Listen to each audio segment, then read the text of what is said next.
We're now live.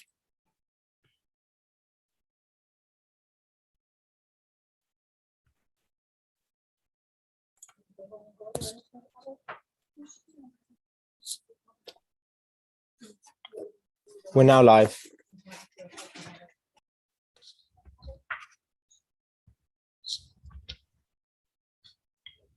We're now live. Okay, so we're now live. Yeah. okay, so Yes. We're now live. Yeah. Yeah. Shall we start? okay, so Yes, please. Please start. Thank you, Sinan. Good morning. Good evening to all. Shall we start? okay, so I hope you have all enjoyed the Yes, opening please start. and the first panel. Actually, more discussion and insights are to come. I'm very pleased to be here today and even honored to moderate this session where we are going to talk about private sector perspective for payment innovation in the Arab region. For that, let me first introduce myself and my speaker. My name is Habib Atia. I'm leading payment system and financial inclusion streams at the Arab Monetary Fund, and I'm joined in this panel by Mr. Abdulwahid Jnahi, who is the CEO of Benefits Pay, a Bahraini electronic network for financial transactions. Actually, in this session, Abdulwahid will brief us about the role of private sector in payment innovation space, and we'll be especially talking about how payment innovation is supporting us to move toward a cashless society. So we plan that the presentation will last about 10 minutes. Then we will have a brief chat with Abdulwahid with a couple of questions that we are going to take from the audience. So without further delay, I pass the floor to Abdulwahid to start with his slides. Thank you.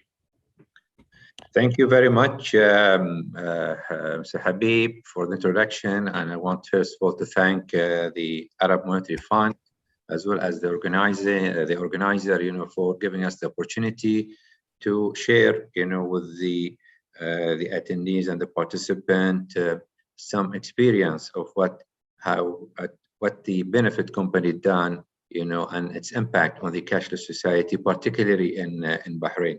So I'm going to share with you some facts and figures where to make you aware how we reached to a certain level, towards the cashless society. So next, please. So here, just to start with, just to give you an idea, the journey that the company, the way it's established, and I will not go through all of this, just to give you an idea. This, if you look at the names and the services, they are mainly related to the transactions and electronic payment, as well as data. For example, 2005, we have established the Bahrain Credit Bureau, and that's a data center where the people, whoever wants to apply for a credit card or loans, they get into this system, and the banks can make better decisions because, we provide them with the facilities that gives them a good score sheet and a good numbers and a good behavior score. So for them to make a better decision for the credit facilities. The same thing, then, if we go to the 2012, we introduced the Bahrain check francation system. This is something that, again, to make the life easy for the people. The checks used to be processed in 2 to 3 days. Now with this system, the check is processed the same day. Having mentioned that, you will see at the end of the year, or this year, inshallah, we're going to produce the e-check. So everything will be electronic. So again, this is something that our aim is to add value and to make it more cost effective and more efficient, for the stakeholders. Furthermore, if we look at 2015, we introduced a very interesting service, which is the electronic fund transfer system.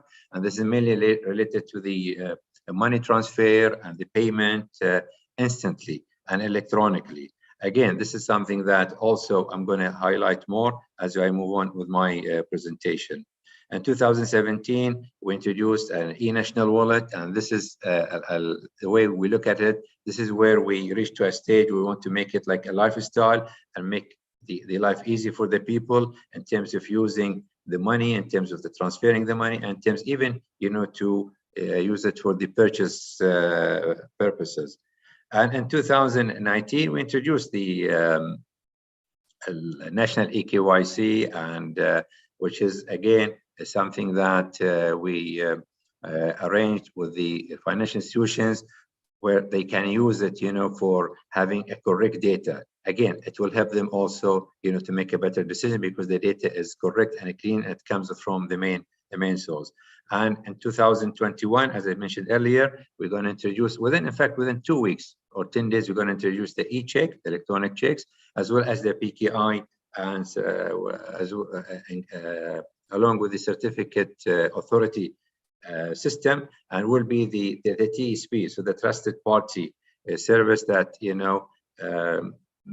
certify the corporate as well as the individual when they do the transactions electronically. So this is just a very quick in terms of the journey. And if you go to the next slide, Mr. Habib. So I thought I will share with you, since we're talking about the cashless society, this is a statistics shows across for the last 10 years and the way it's moving forward. It is very interesting if you look at the emerging Asia as well as the MENA, you will see that especially going by from 2019 onward, we see the gap, it's increasing, and the usage of the cashless transactions is becoming bigger and bigger. The expectation worldwide for 2022, it will reach over 1 trillion transactions, and as for the MENA region, according to the statistics, is expected to be around 150 billion transactions by 2022. So this is something that just to share with you in terms of the worldwide transactions. Now, if we move to the next slide, Habib, then we can see the benefit I mentioned about the journey. So it's, in order to have a cashless society, is very, very important. You should have a very strong platform, a platform that caters for all these services. I mean, you cannot say that I'm going to have a cashless society without having the proper infrastructure. So you can see the line, which is the horizontal line. This is our infrastructure, and it is a very robust and solid infrastructures. And we keep adding services that to help, the organizations, whether retail, whether corporate, whether ministries, or whether it's individuals, to achieve towards the cashless society. It's interesting that you can see the platform serving number of type of stakeholders.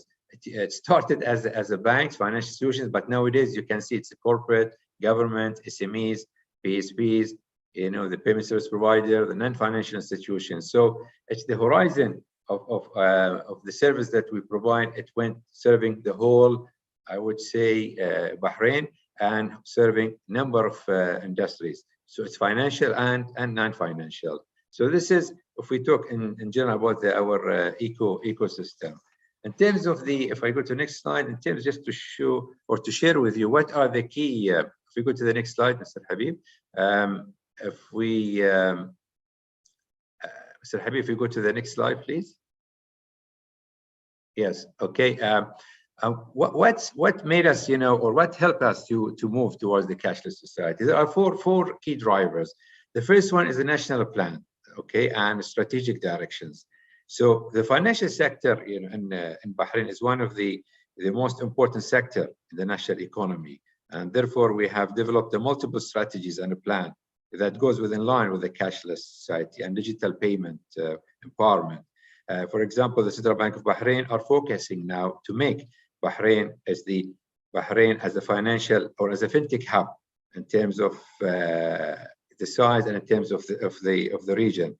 And the multiple initiatives has been already introduced, including development of the sandbox, which is run by the central bank, and launching the open banking framework, and the launching of the fintech hub, okay, as a comprehensive online platform linking banks with an innovation that comes, from startup, SMEs, as well as the young talent. Also, we have the e-government authority is responsible in transforming most of the government services to be available online through the mobile application. So it is, it's not one side or one party. It should be several sides and working together, in a holistic way in order to make this happen. That's related to the first driver. If I go to the second driver, which is solid digital payment infrastructure, we as a company, as Benefit, is considered as technology arm, for the Central Bank of Bahrain, and we manage the operating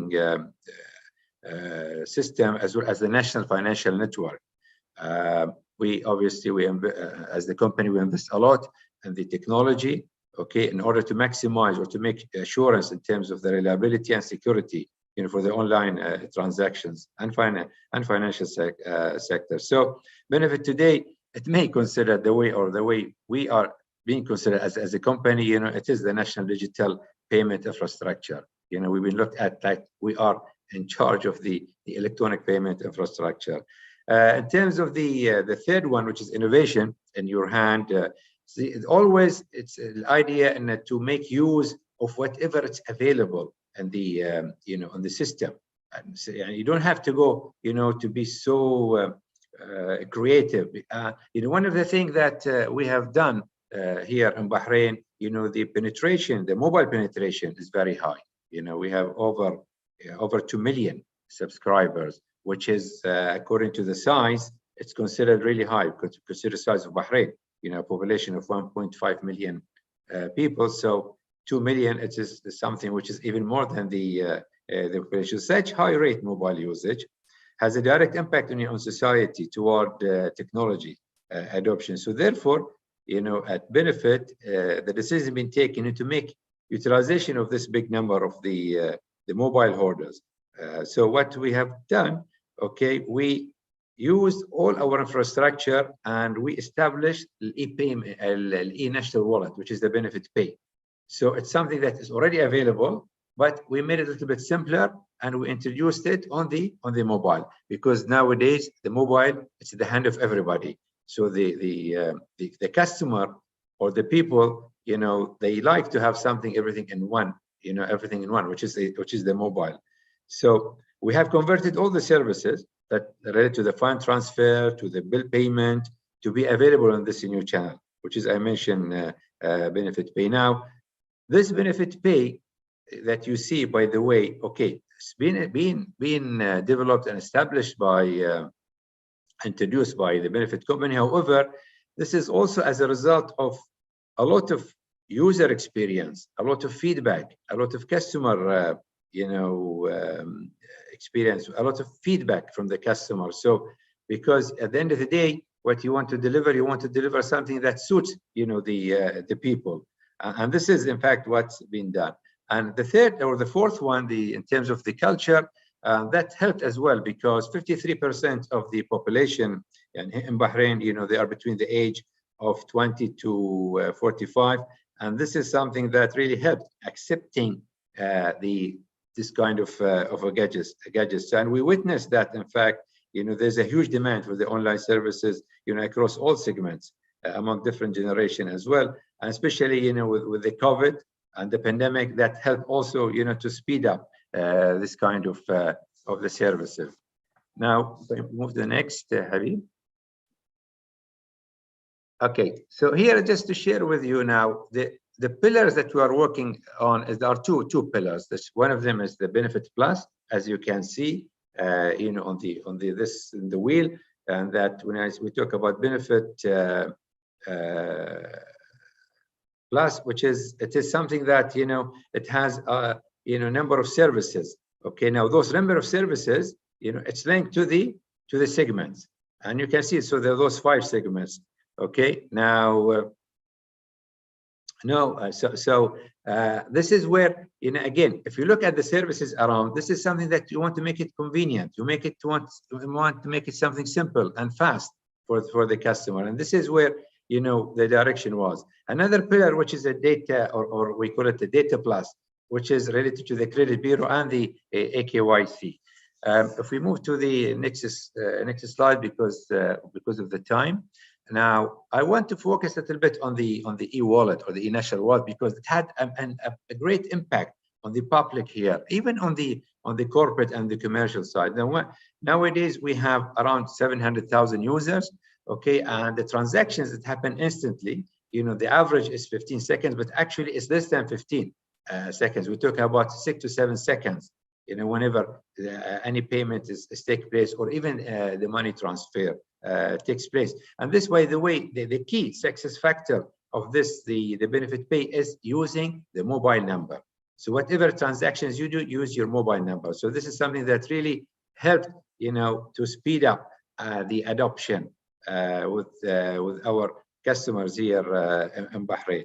So something that I think we are aiming, with the help of the Central Bank of Bahrain and the other government authorities, to be, or to let the people consider the digital payment their preferred option comparing to the cash usage. Now, for example, if you look at the icon here, Fawry Plus, okay, Fawry Plus, it is happen within the average, okay, although I'm saying 7:15, but normally, actually, it is, you're talking about 6 to 7 seconds. And this is up to 1,000 dinar, okay? It's a 24/7. Anything more than 1,000 dinar, it goes to something called Fawry, which is happen twice a day because it's related to the RTGS with the central bank. The third one, which is Fawatir, which is, I'm sure you all know, it's very known as electronic bill payment service.